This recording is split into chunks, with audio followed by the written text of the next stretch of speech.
so much fun. It was so much fun.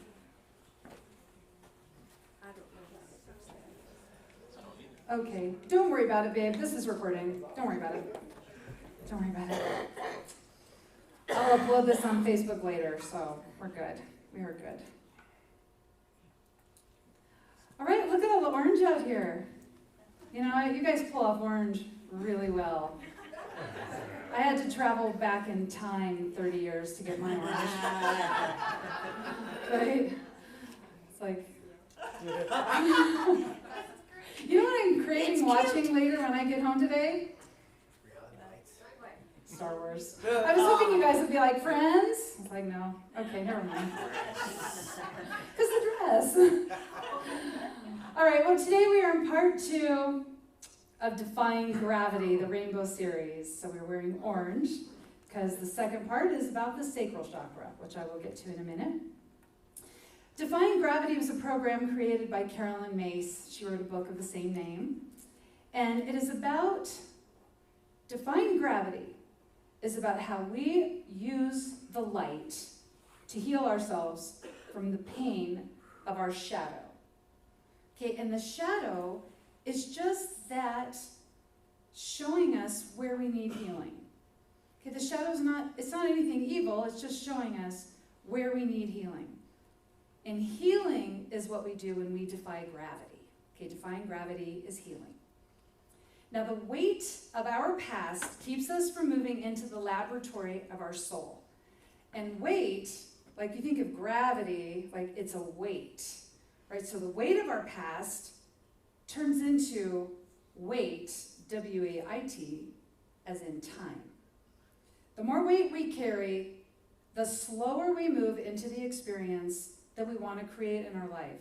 Just like if I gave you a really big box to carry right now, you couldn't scamper out of the sanctuary because of the weight of it, right? And so the weight of our shadow turns into waiting to create the experience that we want to create. So defying gravity, we release the weight, and we also release the weight. So when we're defying gravity, we're calling forth the light into our shadow. We're calling forth the grace. And grace is the quality of spirit that we need right in that moment. Grace is anything we need, and it's always available to us. It's always giving itself to us. All we have to do is receive it. Just receive it and send it into our life. So last week we wore red because the first shadow and the first grace are in the tribal chakra, okay, which is our root chakra. And it's about the shadow, it was the shadow of arrogance, and then the grace of reverence. And see, this is the root shadow and the root grace, right? If we're in our shadow anywhere, we started off in the root, okay? So our root chakra, when we are in that shadow, we are letting the most fearful, limited part of ourselves drive our bus. And our biggest fear is being embarrassed, being humiliated, being shamed. And so everything we do revolves around needing to show the world how right we are, okay, how we do everything right, we know the most, nothing ever goes wrong in our life is perfect. But this is a really hard shadow to be in because our lives are never always perfect. But when we're stuck in that particular shadow, we're afraid to reach out because we've made a big production of saying how great our life is, and now we'd be a little embarrassed if we shared that something was going on, okay? But that's only in the shadow. There's nothing to be ashamed of when we're struggling. Nothing to be ashamed of. There's no reason to be embarrassed over our struggles. But being in the shadow of the tribal chakra will make us believe we should be embarrassed. Okay, so that is where the grace of reverence is so powerful. We call forth this root grace, the grace of reverence, because it allows us to see and to feel the truth that all of life is sacred. All of life, everything about life. And when we call forth the grace of reverence, it helps us to call forth grace within our relationships. And so that is what we are doing today. We'll be talking about the grace and the shadow in our second chakra, the sacral chakra, which is why we're wearing orange, because it represents the sacral chakra. Okay, so this is all about our relationships, but our relationships, it's not just with people. Actually, our relationships have to do with how we show up in the world, how we show up in every moment, because we have relationships with the moment that we're in. Okay, everything we do throughout the day, we have a relationship with that. So, how we're expressing ourselves, how we are living our life, okay, that comes from the sacral chakra. That's a relationship with our life. How we are empowered, how we handle money, that's a relationship. And how we show up in our relationships with other people. All right, so when we're empowered, we trust ourselves and we trust what works through us. We're living our truth. We're giving our very best. We honor our gifts, and we're not afraid to honor the gifts that other people bring. Because we honor it all. We see the reverence in all of life. But when we are in the shadow of the sacral chakra, it is so lonely there. We are threatened. We are disempowered. Life becomes about manipulating things out here. We're jealous of what others have. We're envious. And we spend all of our time trying to make changes here because it doesn't make sense to us when we're in this shadow to make the change here first. But when we keep making changes out here, we have to keep making the changes out here. Because we have to do the change from here first to actually make a change out here.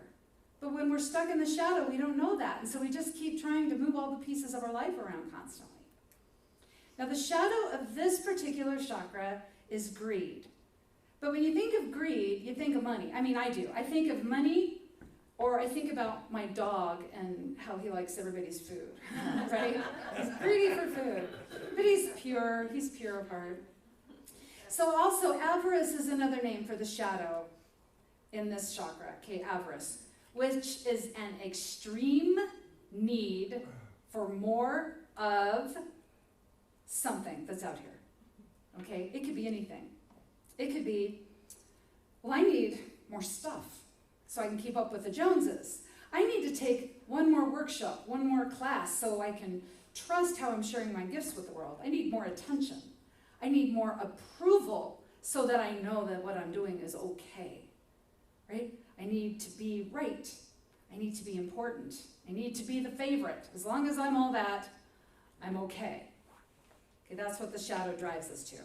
This shadow puts us out of integrity. We can actually get really irrational when we are in this state of mind. Because being in this shadow is like being possessed by a need to have something out here make us okay. It turns us into something that we're not. We will be in the shadow. We're okay with manipulating things out here, even if it's not great for someone else, even if it's not great for us in the long run.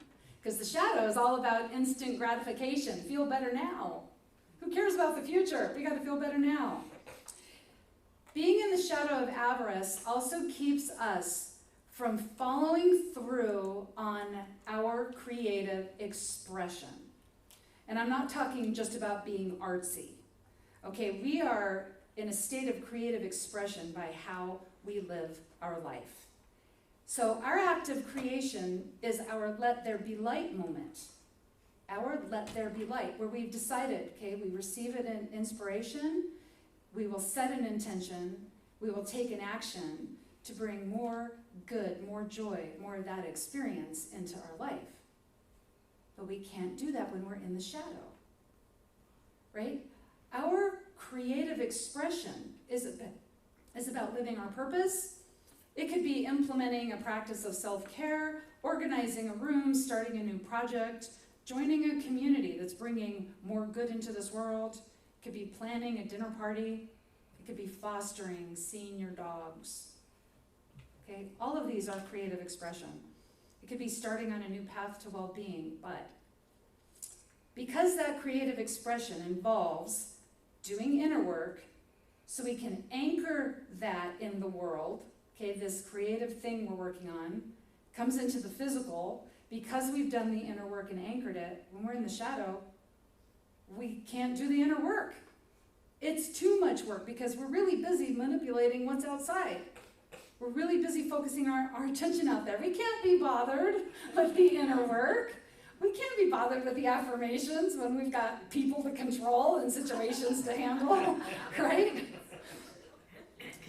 All right, this shadow, when we are in the shadow of avarice, it also competes with wisdom and common sense. There is no reasoning with this shadow. There's no reasoning with us when we are caught up in this shadow. So this is the shadow of never having enough. This is the shadow that's haunted by addiction. And addiction is defined as needing something outside of ourselves to cope with the pain that's inside of us. And that can be anything. I mean, we know drugs, alcohol, food. We know that. But stuff, acquiring stuff, needing attention, Guitars. needing approval, collecting guitars, power, control, respect, right? This can all be an addiction, right? Needing to always be the favorite, needing to win, needing to be right. This is all an addiction when we're counting on it to give us our self-esteem and make us feel better. So when we're acting on this shadow, we are paying a heavy price because we're isolating ourselves. We mistrust others because somebody might come into our life who does something better than us. Okay, so we'll feel threatened. We might become passive-aggressive because being passive-aggressive is a way to pretend like we're not being manipulative, right? Because we're calm when we do it, okay? Right, when we're in this shadow, we're not giving our all, we're not doing our best. And because we feel threatened by others, we feel really justified in seeing them as outside of the divine plan.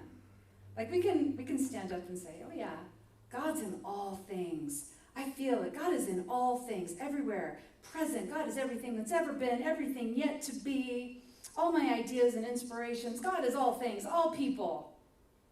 Except this politician that I don't like. Except the neighbor whose dog barks all night long. Right? Except that person who's more talented and has more experience and more money and is prettier. Right? They're outside. They're outside the realm of God. This is a painful, lonely shadow.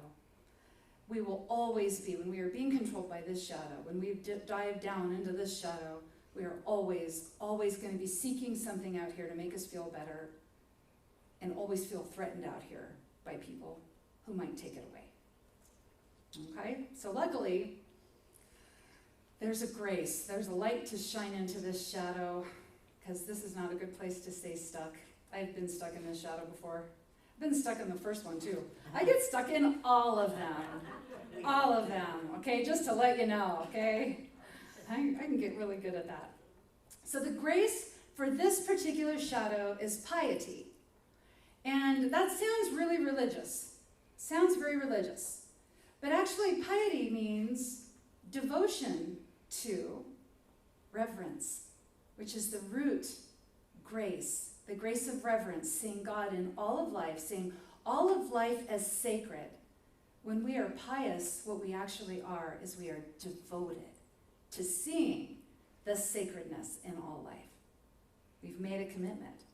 Now this is how the mystics defied gravity.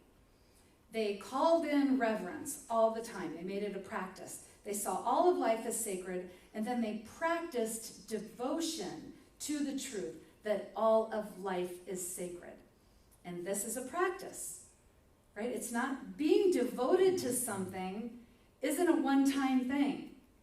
Like we wouldn't brush our teeth only one time, okay? So we don't pray just one time and then say, where's my stuff? Okay, that one prayer, where's my money? Where's my soulmate? Where's my healing? Where's my new job? Okay, it's devotion, which means we do it all the time. We're devoted to that.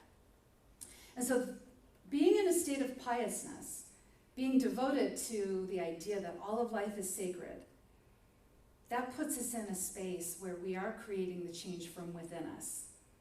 And all this change will affect the world around us, and things start changing out here to match up what is in here.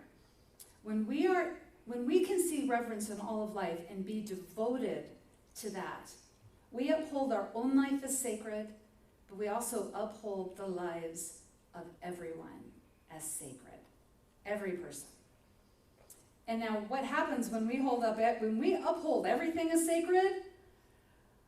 We will come to a halt before we take an action that may not honor the divinity in another person. Okay, we will stop before we do something that doesn't honor our own divine nature. When we uphold all things as sacred, there's a little something that goes off saying, whoa, that wouldn't honor you. That wouldn't honor this other person. So when we're in a state of devotion, it's like having guidance and protection and being loved and nurtured all the time. So it's easy to choose what's good for everybody. I don't know if you've heard of Peace Pilgrim. I think probably everybody here has heard of Peace Pilgrim. No? Peace Pilgrim. She wandered back and forth across this country for over 25,000 miles, walking, because she lost count at 25,000. She kept walking. But Peace Pilgrim, she was born in 1908, I'm pretty sure, and I think she passed in 1981. But she embodied the Christ consciousness and upheld the reverence for all of life, and she loved everybody. And she decided she was going to walk across the country for peace, and she just walked everywhere. She said she'd eat if somebody fed her. If somebody gave her shelter, she'd take shelter. But she said this, which I think is very powerful. We are all cells in the same body of humanity. We are all cells in the same body of humanity. Now think about all the cells in your own body. All of these cells are necessary. All of the cells in your body contribute to your well-being. And when something happens to any of those cells, then our well-being gets thrown off, right? Now, if every single person is a cell in the body of humanity, when somebody's off, it throws off the well-being of all of us. So it's in our best interest to uphold everyone in the light, to uphold the sacredness of every person. We may be the only person that sees it for them. She also says, in all the people I meet, though some may be governed by the self-centered nature, she doesn't even let them own it. She just says the self-centered nature. And they may not know their potential at all. I see that divine spark, and that's what I concentrate on. All the people look beautiful to me. They look like shining lights to me. I always have the feeling of being thankful for these beautiful people who walk the earth with me. That is Peace Pilgrim. She was love. So this is reverence. This is being devoted to the sacredness of all of life. And when we are devoted to the sacredness of all of life, then we see the activity of spirit in all things. We don't put anything outside of God anymore. Right? Everything is the activity of spirit, so we can hold the higher ground. Right? We hold the higher ground. We will trust in ourselves. We'll trust in others. We'll trust what works through us. So, when we have a divine idea or an inspiration, we don't say something crazy like, well, who am I to do that? Somebody else could do a better job than me. Why would I even try? We wouldn't say that. We would honor a divine inspiration that came through us. We would just say yes. We would say yes to it. In the book of Mark, chapter 12, Jesus says, you must love God with all your heart and with all your soul and with all your mind and with all your might. This is the first commandment. So he's giving a directive here, not just love, because we all say we do that. He says love with all your heart, your soul, your mind, your might. We engage 4 parts of us to love. Because to engage all 4 of those parts, we have to be focused, we have to be committed, we have to be devoted. We have to be devoted to be able to do that. He goes on to say, and the second, because he's talking about his 2 great commandments now, right? He says the second is like to it. You must love your neighbor as yourself. There's no other commandment greater than these. So the second commandment, we have to do like we do the first commandment. Love our neighbor as ourselves. See God in that person. See God in ourselves. Be devoted to this idea and do it with all of our heart, our soul, our mind, and our might. That's love. That is loving. These two commandments require our devotion. They require our devotion. When we're loving our neighbor as ourselves, what we're doing is we're deciding that no matter what, we're loving them. Even if our neighbor is prettier and more talented and has more money and more experience, we're loving them anyway. In the book of 1 Peter, I love this. St. Peter says something. And this was in one of Sean's, his song, The Garden of Dreams. You didn't say it this way, but it was, Peter says, but the end of all things is at hand. And I think probably everybody who has ever read this verse probably thought it was written for their time, right? But Peter's saying everything seems to be going to hell right now. So then he offers a directive. He says, be devout, therefore, and mindful of prayer. And above all things, have fervent love toward one another. Again, it's this fervent love, this love with devotion, loving with our heart, our soul, our mind, and our might. Okay, doing it. Then it's because love covers a multitude of sins. That's what he says next. That's why we love with all of our heart and soul, mind and might. Love covers a multitude of sins. Our sins are our mistakes. Our sins are when we're stuck and acting out of our shadow. Our sins are when we're lost. And when other people are doing unkind things, they're also stuck in their shadow. They're stuck in the pain. Only somebody in pain can do things that cause pain to another. So they're also stuck in their shadow. He goes on to say, be hospitable to strangers without grudging. Because when we see the light in other people, we are in a state of devotion. We are in a state of reverence for all things. This changes us in here, and it changes our life. So be hospitable. Then he says, so let every one of you, according to the gift he has received from God, minister the same to your fellow man, like good stewards of the manifold grace of God. You're giving what God gave you, that gift. Okay, there's something, well, we've all come into this world with the ability to be grace generator and a love amplifier. We all can give grace. We all can give love, compassion, understanding, kindness. We can all give those things. But we also all have other gifts that we came in here with. We have indwelling gifts. You have a multitude of gifts. But without reverence and without devotion, you're not going to trust in those gifts, and you won't share those gifts. So you have a gift that you're not even sharing anymore. And that's what we're here to do, is share our gifts.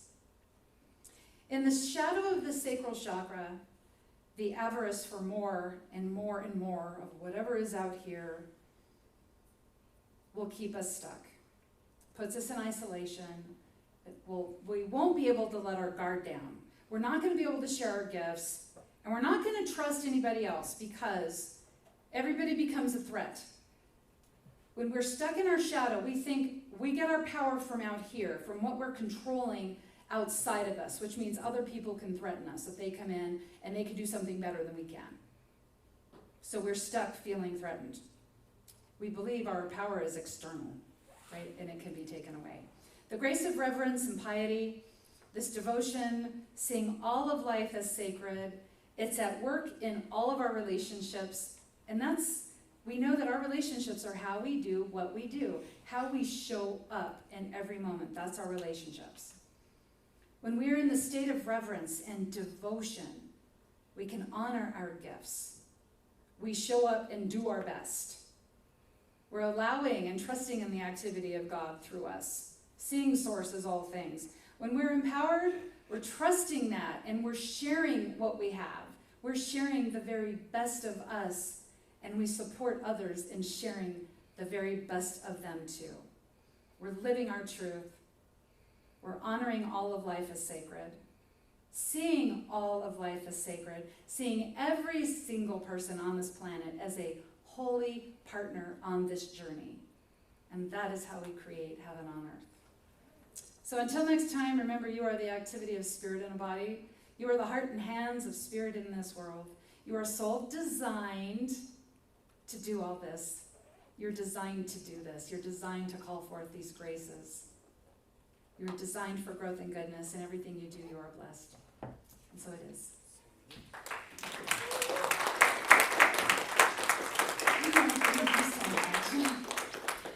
All right, we're going to move into meditation now. We're just going to take this in a little deeper. So I'm just going to ask you to close your eyes. Feel yourself right where you are, right here, right now. Take a nice deep breath.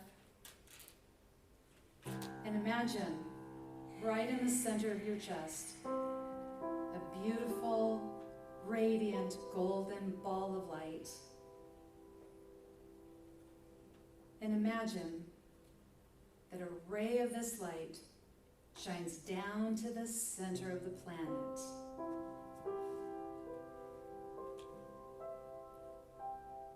And it mixes with the beautiful emerald light of Mother Earth. Mother Earth.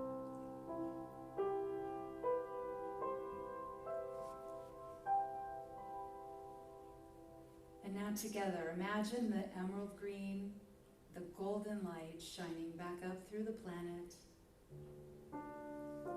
into your feet, and back into your heart center.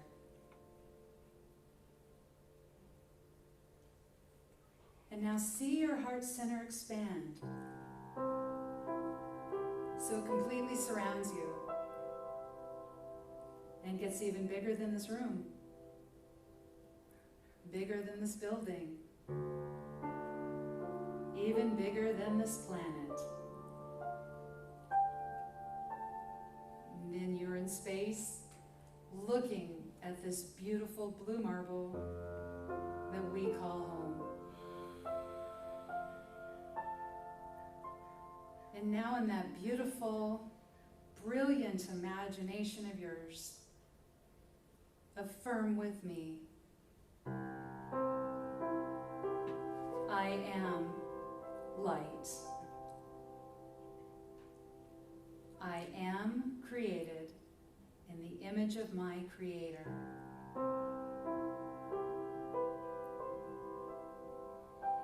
I am designed for growth and goodness.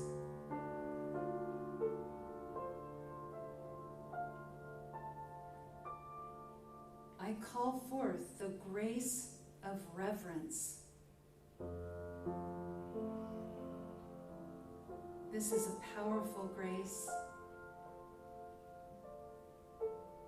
and this is a friendly grace, reminding me all of life is sacred. All of life is beloved.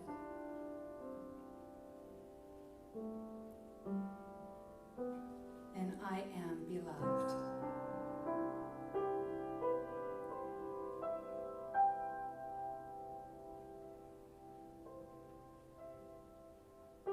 And with devotion in my soul, I see the sacredness of all.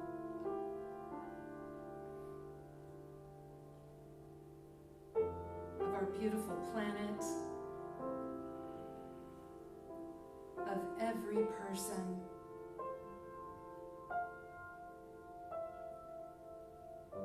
and I feel love. I feel love for those I know, but especially I send love to those I know need it the most.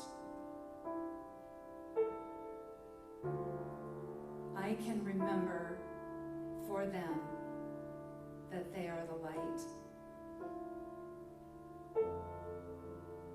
to what I am designed for.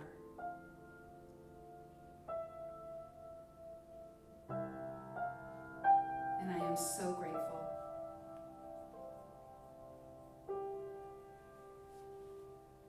I send this light out before me,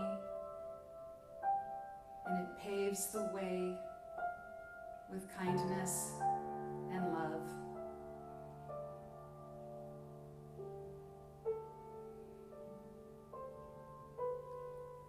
I am a blessing to this world. I am. I am.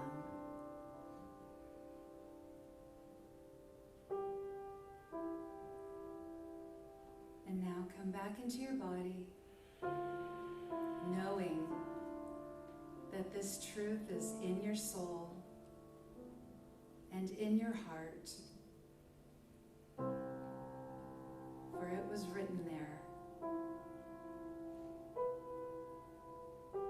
by one who knows you and loves you.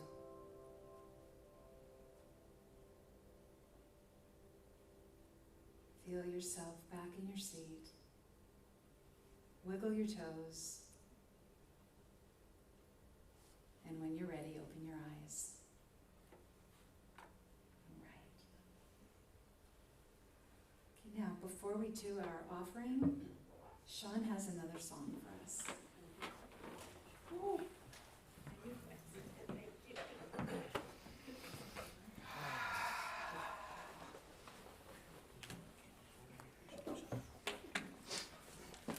Feet back on the ground. I don't know about you, I'm floating a little bit. Exhale. Thanks, Coach.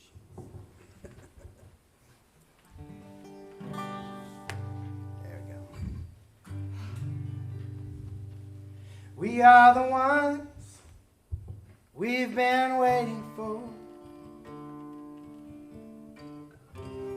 We are the ones who make the change.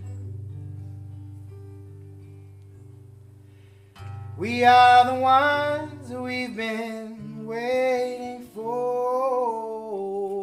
We are the ones who save the day.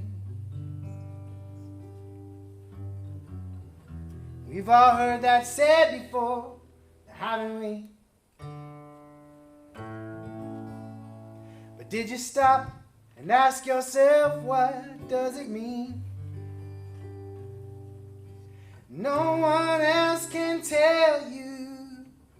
You will only know when you look into your heart and act on what you see.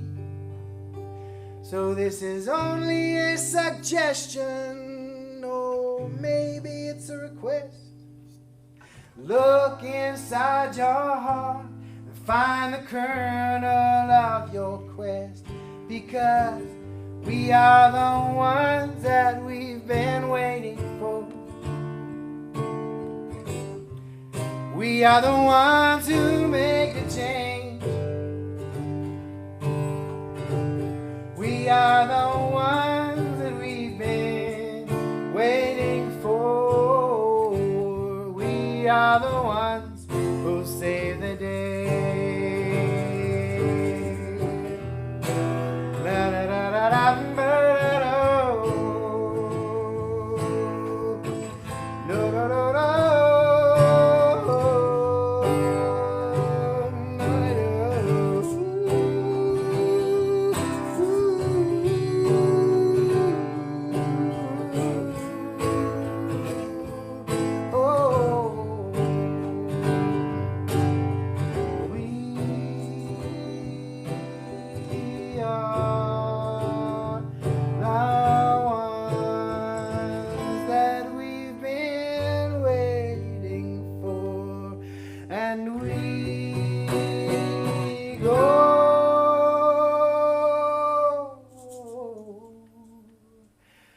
Round and round and round and round and round and round and round we go.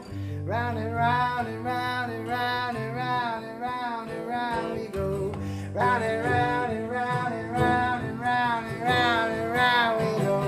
Round and round and round and round and round and round and round. When will we learn? When will we learn? When will we learn? When will we learn? When will we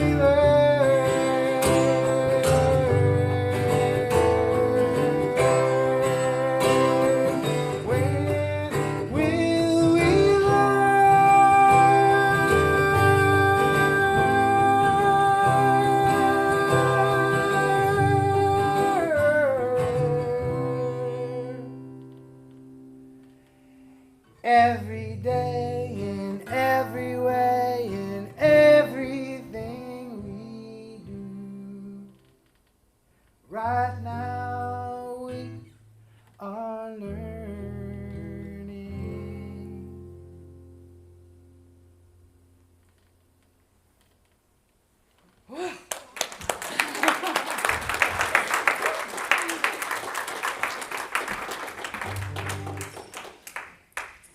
All right, band. Come on back up. Come on back up.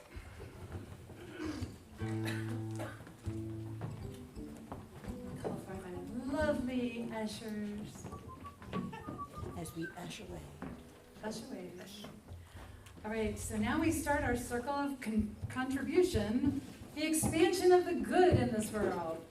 So together, let's say, divine love through me now blesses and multiplies all that I am, all that I have, all that I give, and all that I receive. Thank God.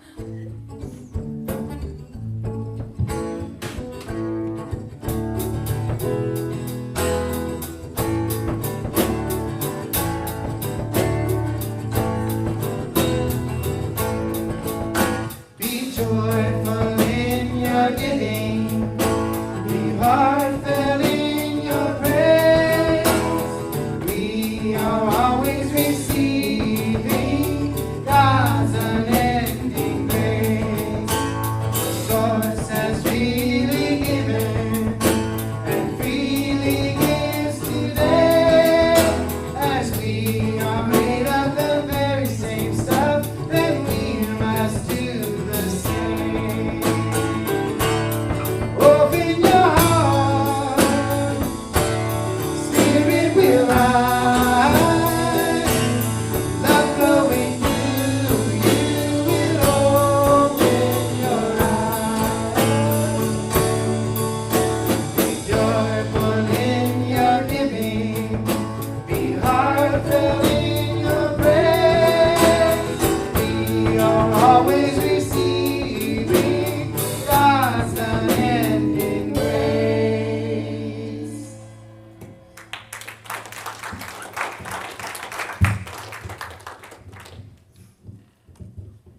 And now we send our blessings out into the world.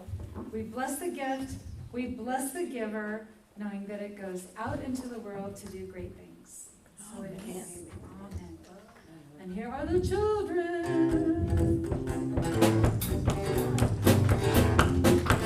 Hey, kiddos.